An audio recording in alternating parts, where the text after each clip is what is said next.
बेमेतरा जिला मुख्यालय स्थानीय 7 होटल में झारखंड के पूर्व मुख्यमंत्री रघुवर दास ने छत्तीसगढ़ कांग्रेस की भूपेश सरकार को सिंडिकेट और बिचौलियों की सरकार कहते हुए जमकर हमला बोला। पत्रकार वार्ता में उन्होंने कहा कि छत्तीसगढ़ में कांग्रेस की सरकार शराबबंदी लागू करने और बेरोजगारों को रोजगार देने की घोषणा कर प्रदेशवासियों को ठगने का काम किया है। पत्रकारों द्वारा पूछे गए सवाल का जवाब देते हुए उन्होंने कहा कि किसानों को केंद्र सरकार से एक मुश्त मिलने वाली राशि को 4 किस्तों में प्रदान कर बघेल सरकार छत्तीसगढ़ में धान खरीदी कर रहे हैं। उन्होंने राज्य की कांग्रेस सरकार पर आरोप लगाते हुए कहा कि छत्तीसगढ़ कांग्रेस की सरकार माफिया, बिचौलिए और सिंडिकेट के लोग राज्य के नीति निर्देश का निर्धारण कर रहे हैं। भूपेश सरकार ने 5 सालों में छत्तीसगढ़ वासियों को कलंकित करने का काम किया है।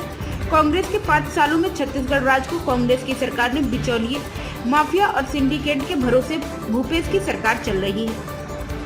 छत्तीसगढ़ में बिचौलिए इतने शक्तिशाली हैं कि राज्य की नीति निर्धारण और परिणाम तय कर रहे हैं। सिंडिकेट के लोग कमीशन के आधार पर शराब का काम और अन्य बड़े बड़े कार्य कर रहे हैं। इसी तरह छत्तीसगढ़ के प्राकृतिक संसाधन कोयला की रेवेन्यू राज्य सरकार के खजाने में भरना चाहिए, जो कि भूपेश बैंक में जमा हो रहा है। इसलिए आज माइनिंग सेक्रेटरी और मुख्यमंत्री के ओएसडी जेल में है। कमीशन खोरी के चलते बघेल सरकार को छत्तीसगढ़ की जनता बदलने का मन बना चुकी है, अब परिवर्तन करेगी। आगे आरोप लगाते हुए कहा कि राज्य की सरकार तहसील से लेकर राज्य तक अखंड भ्रष्टाचार में डूबी हुई है। अगर हमने नहीं दी तो जनता ने हमें सबक सिखाया। हम जनता का जनादेश को सहर्ष स्वीकार किया और एक रचनात्मक विपक्ष का भूमिका भारतीय जनता पार्टी ने छत्तीसगढ़ में निभाने का कोशिश किया। भारतीय जनता पार्टी ही भरोसा करने वाली पार्टी है। ये अलग राज्य भी भारतीय जनता पार्टी श्रद्धेय अटल बिहारी वाजपेयी जी ने ही दी थी।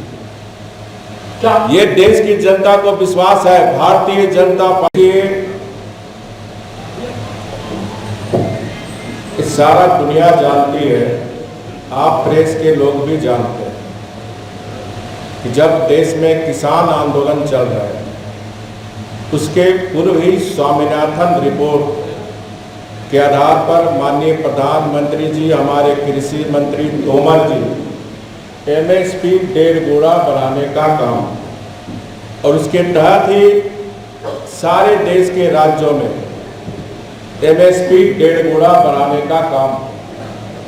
और ये जो कांग्रेस पार्टी जनता के साथ विश्वासघात करने वाली पार्टी, जिनको जनता को ठगने का काम किया, उसको मैं चुनौती देता हूं कि छत्तीसगढ़ में कई 184 रुपया भारत सरकार एमएसपी के माध्यम से भेजती।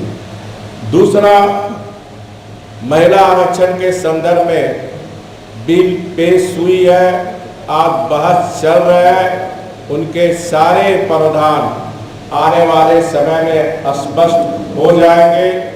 कानून जो बनते हैं, कानून मनुष्य बनाता और मनुष्य के लिए बना, तो कानून में कोई भी कमी होंगे, सुझाव आएंगे तो उस कमी को सुधारने का काम भी मोदी सरकार करने का काम करेगी।